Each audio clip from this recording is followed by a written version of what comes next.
साल 2013 में आई movie the Conjuring को आज तक की सबसे पॉपुलर हॉरर मूवी माना जाता है। इस मूवी में एक परिवार के बारे में बताया गया है जो एक नए घर में शिफ्ट होते हैं। वो लोग इस बात से बिल्कुल अनजान थे कि ये घर उनकी जिंदगी बदल देने वाला है। वैसे तो आप सभी लोगों ने ये मूवी जरूर देखी होगी, पर क्या आप इस मूवी के पीछे की असल कहानी जानते हैं जिसके आधार पर इस मूवी को बनाया गया है?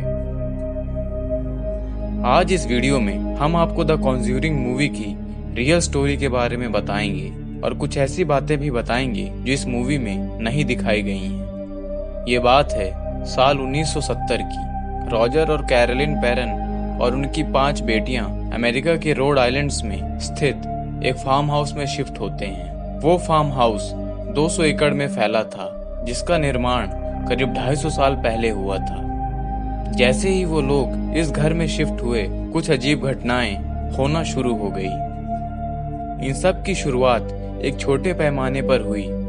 कैरोलिन के मुताबिक एक दिन जब वो सफाई करके बैठी तो उन्होंने देखा कि उनका झाड़ू वहां से गायब हो गया था और बहुत ढूंढने पर भी वो झाड़ू नहीं मिला। अगले दिन वो झाड़ू ठीक उसी जगह पर था जहां से वो पिछले दिन गायब हुआ था। इसके अलावा भी कई बार वो झाड़ू अपने आप ही घर में इधर उधर पड़ा मिलता था। कई बार किचन से कप्स के गिरने की आवाज आती थी और वहां जाने पर सब अपनी जगह पर मिलता था। और तो और किचन के एक एरिया में हमेशा मिट्टी पड़ी हुई होती थी। कैरोलिन के बार बार साफ करने पर भी वहां पर मिट्टी वापस आ जाती थी। रॉजर काम में बिजी रहता था, इसीलिए उसने इन सब बातों पर ज्यादा ध्यान नहीं दिया। पर कुछ ही दिनों बाद उनकी बेटियों को भी किसी के होने का एहसास हुआ। उन्होंने कई बार छोटे बच्चों की आत्माओं को घर में घूमते हुए देखा, पर वो आत्माएं उनको कोई नुकसान नहीं पहुंचाती थी।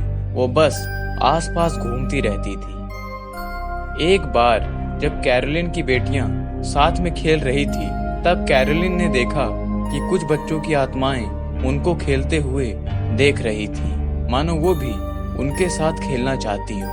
कैरोलिन इन सब बातों से बेहद घबरा गई थी, पर इतने कम समय में उस घर को छोड़कर जाना भी उनके लिए पॉसिबल नहीं था। कैरोलिन ने जब उस घर के बारे में और पता किया तो उनको पता चला कि कई साल पहले इस घर में कई बच्चों की मौत हुई थी। कुछ बच्चे घर के पास वाली झील में डूब गए थे और कुछ बच्चों का मर्डर किया गया था और कुछ ने फांसी लगाकर आत्महत्या कर ली थी। उस घर में एक और आत्मा भी थी जो एक औरत की थी। वो आत्मा ही सबसे खतरनाक थी और उसी ने पेरेंट फैमिली को नुकसान पहुंचाना शुरू किया था, खासकर कैरोलिन को। वो आत्मा खुद को घर की मालकिन मानती थी और इसीलिए उसे कैरोलिन से नफरत थी। उसे लगता था कि कैरोलिन उसकी जगह लेने आई है। इसके बाद पता चला कि वो आत्मा बैथशेबा शर्मन नाम की एक औरत की थी जो सन 1800 में इसी घर में रहती थी। लोगों का मानना था कि वो जादू टोना करती थी और बच्चों की बलि देती थी। वो बच्चों के शरीर पर सुई चुभोकर उनको मार देती थी। अब पेरेंट फैमिली को ये विश्वास हो गया था कि बातशेबा की आत्मा उन्हें परेशान कर रही है, पर यह सिलसिला यही नहीं थमा। अब पेरेंट फैमिली को और आत्माओं के होने का एहसास होने लगा।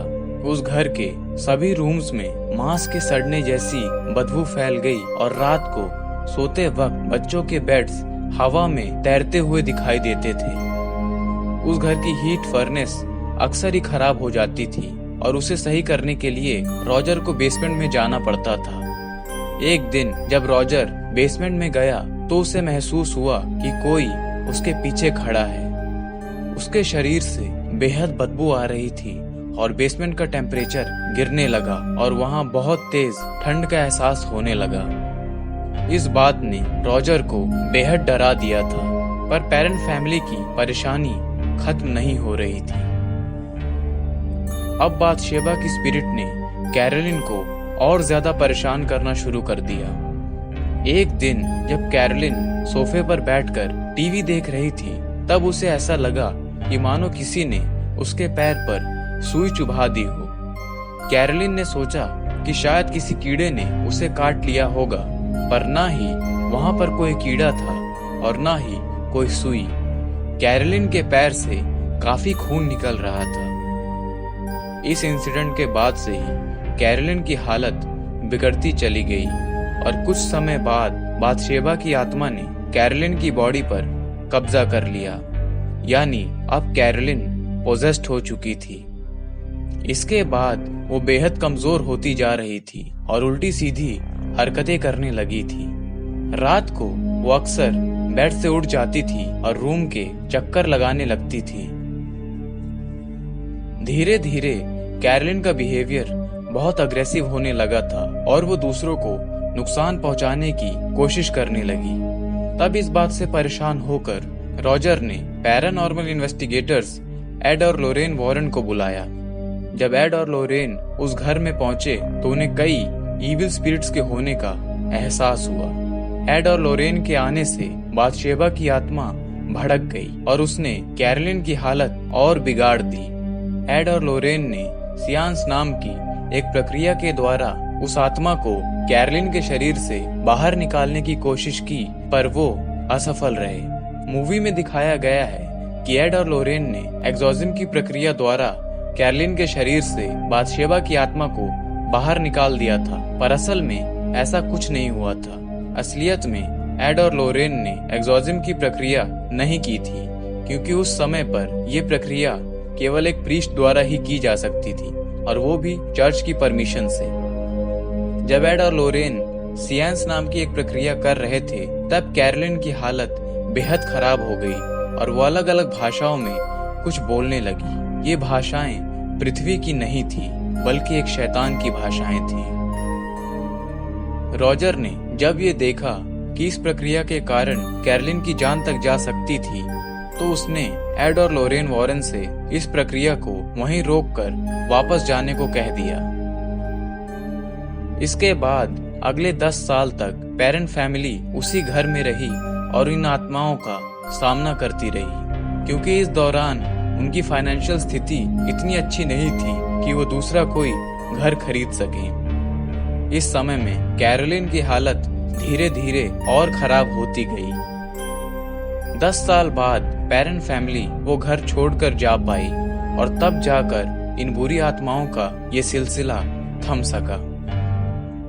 कुछ दिनों बाद उसी घर में एक और फैमिली आई, जिसकी कहानी हम आपको नेक्स्ट वीडियोस में बताएंगे। तो दोस्तों, यही थी द कॉन्ज्यूरिंग मूवी के पीछे की सच्ची कहानी। आपको ये वीडियो कैसी लगी नीचे कमेंट्स में जरूर बताइए, और क्या आपने कॉन्ज्यूरिंग मूवी देखी है वो भी नीचे कमेंट्स में बताइए। आपको इस चैनल पर हर हफ्ते एक नई वीडियो मिलेगी, तो इस चैनल को सब्सक्राइब भी कर लीजिए। धन्यवाद।